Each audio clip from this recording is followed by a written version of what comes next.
Assalamualaikum warahmatullahi wabarakatuh. Salam sejahtera bagi kita semua.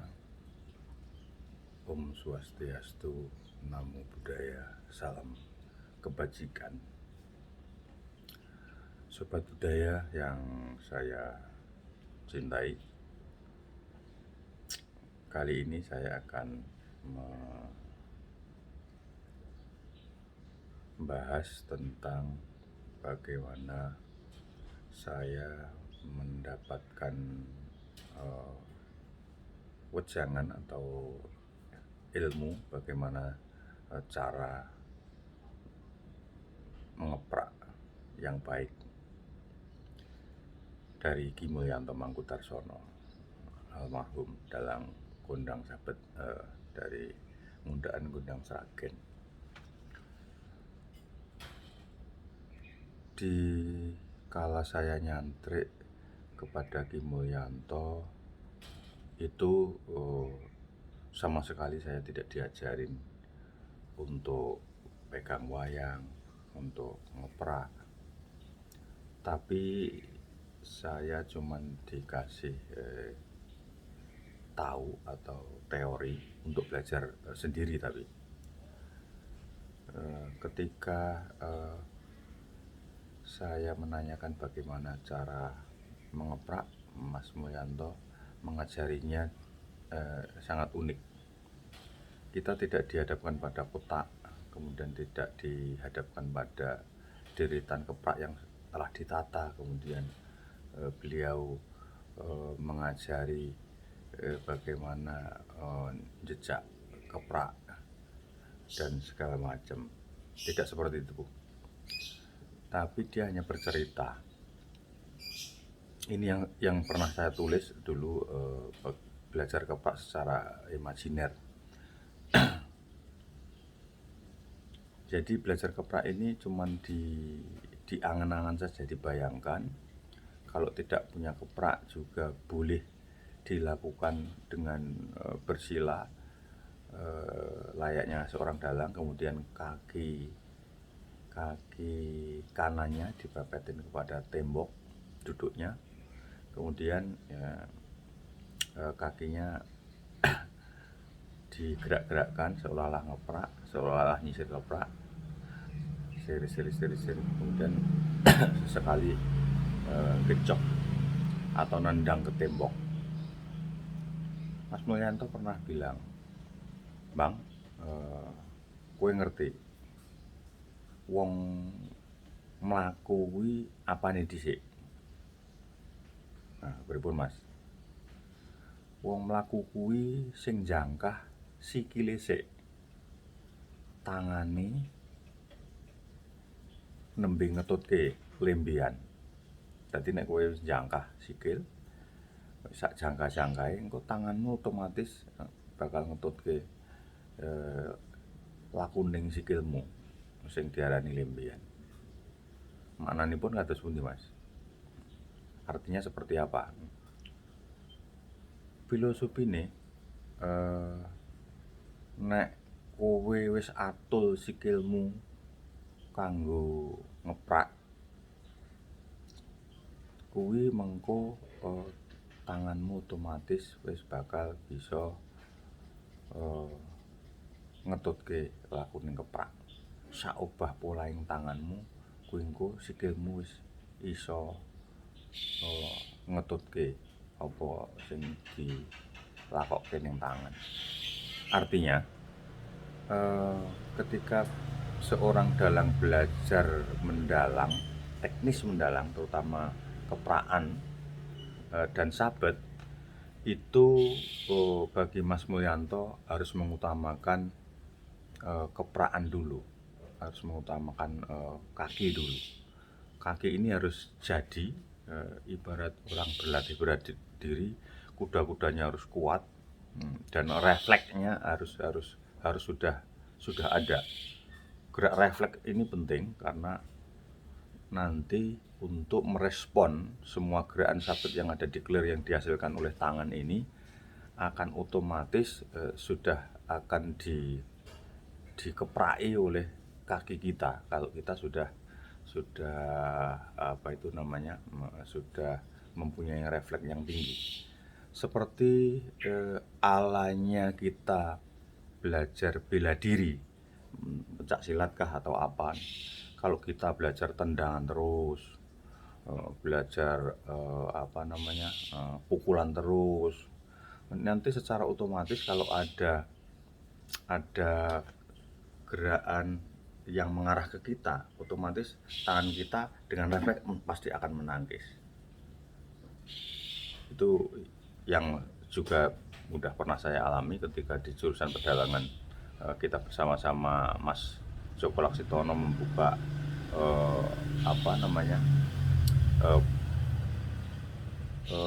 ekstrakurikuler untuk pencak silat. Ini di angkatan saya dulu pernah kita lakukan kegiatan pencak silat, dan ini dimotori oleh jurusan pedalangan. Dan waktu itu sempat jurusan pedalangan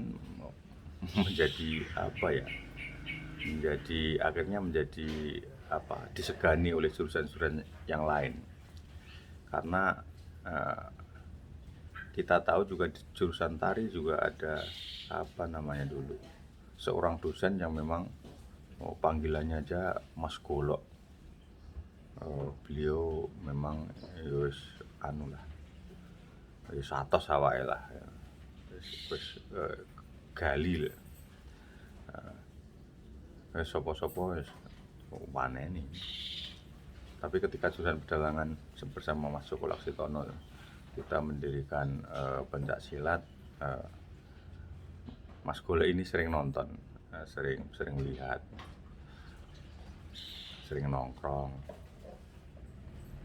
Pernah suatu ketika beliau agak pengen jajal kesaktiannya Mas Nono, kemudian Mas Nono ngeremet batu, tapi batu itu di tangan Mas Nono ini diremet, pecah jadi abu. Itu Mas Joko Laksitono Kartosuro, dosen saya, guru saya, juga guru spiritual saya. Kalau saya tidak bisa, paling kalau saya yang ngeremet kerupuk baru bisa hancur. Kembali lagi kepada teknik kepraan yang diajarkan Mas Mulyanto. Bang, kowe latihan ngeprak, tapi bayangno nek ketika iki sing metu wayang Setyaki ngantem patian tes des. Iramanya segini, temponya segini, kerasnya segini. Wah, iki Werkudara sing metu maju ndopak buta ngidak wetenge udas duet, dikasih tekanan yang lebih, dikasih tenaga atau power yang lebih, dues. Ini Werkudara cukup buta tok jejak dues, ini dikasih tekanan yang lebih. Nanti kalau wayang kecil juga temponya beda, atau bahkan kalau wayang kayak Bima wis nesu tenan ketoke sesekan yang paling akhir, mungkin bisa kepraknya ditungkak pakai tungkak supaya lebih keras lagi hasilnya. Itu kalau Mas Mulyanto.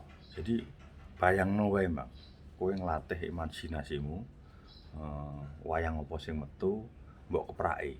Ora usah nggo keprak. Jadi kowe mepet tembok, sikilmu kuwi der tatap ke tembok. Kira-kira sisiran cerek duer tandang ke tembok. Dan itu saya praktekkan, tapi kali ini saya praktekkan tidak memegang wayang, tapi hanya kepraan saja. Itu saya praktekkan selama 1 tahun dan setiap hari, siang pagi sore itu setiap hari terus kepraan doang.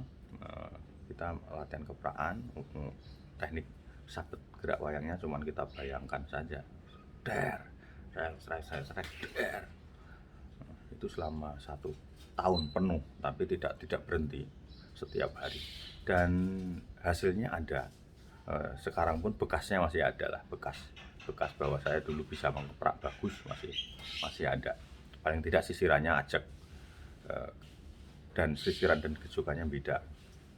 Ini yang diajarkan Mas Mulyanto kepada saya, dan sering juga saya apa saya ajarkan di forum, misalnya pas festival dalang bocah remaja nasional di Jakarta. Biasanya di sela-sela waktu itu juga saya ungkapkan, karena teknik ini tidak tidak diajarkan di kampus, tidak diajarkan di perguruan tinggi seni. Tapi kita bisa dapatkan dari nyantrik tadi. Salah satunya saya nyantrik ke Ki Mulyanto karena waktu itu tahun 91 itu di jurusan pedalangan baru mau transisi dari ASKI menjadi STSI, dan di sana ujian akhir itu ada penyajian yang menyajikan karya pedalangan dan juga ada skripsi. Waktu itu saya mau ngambil skripsi dengan judul Esensi Lakon Kilat Buwono, terhadap perkembangan lakon-lakon lain kalau nggak salah. Tapi akhirnya karena panduan teknisnya skripsi waktu itu masih baru, masih yang pertama, saya agak terkatung-katung selama 2 tahun. Akhirnya di 2 tahun yang kosong ini saya pergunakan untuk nyantrik kepada Ki Mulyanto. Dan salah satu yang saya dapat di ilmu di kepraan ini. Kepraan ini kalau dipraktekkan hasilnya akan luar biasa. Dalang-dalang sekarang atau para pengajar anak-anak yang belajar dalang cilik sekarang ini, yang saya lihat rata-rata mengajarkan mereka terampil di sabet, terampil di gerakan wayang, tapi tidak diajarkan dulu dasarnya, pola bagaimana kepraan. Ini yang kadang-kadang disayangkan, tangannya terampil sekali tapi kepraannya lemah atau tidak tepat, atau tidak iromo, atau tidak pilah antara sisiran dan kejukan. Ini juga menjadi masalah. Salto wayang terampil, wah salto sudah luar biasa, wayangnya bisa terbang, bisa kayak akrobat, tapi kepraannya kadang-kadang nol, tidak bisa mengikuti. Itu tadi filosofi dari mengapa harus belajar keprak dulu, mengapa yang diolah harus kaki dulu, yang tadi yang Mas Mulyanto bilang, kalau orang berjalan itu kakinya dulu baru tangannya mengikuti. Ternyata benar, kalau kita simak, kita praktekkan, ternyata benar. Kalau kaki ini sudah matang dengan latihan-latihan dan respon dan refleks kepraan, nanti akan lebih mudah ketika kita menciptakan sabet yang sesulit apapun, serumit apapun, seterampil apapun, secepat apapun, ini kaki akan otomatis akan merespon kalau ini dilatih secara khusus dan terus-menerus. Nah, kira-kira itu yang bisa saya sampaikan pada kesempatan kali ini. Mudah-mudahan berguna untuk adik-adik saya, anak-anak saya yang mulai belajar mendalang dan belajar teknis pedalang, terutama dalam bidang kepraan. Terima kasih kepada Ki Mulyanto Mangkutarsono almarhum dan keluarganya, anak-anaknya, adik-adik saya, Mas Aji, Mas Agung, Mas Han, dan yang lainnya. Wassalamualaikum warahmatullahi wabarakatuh.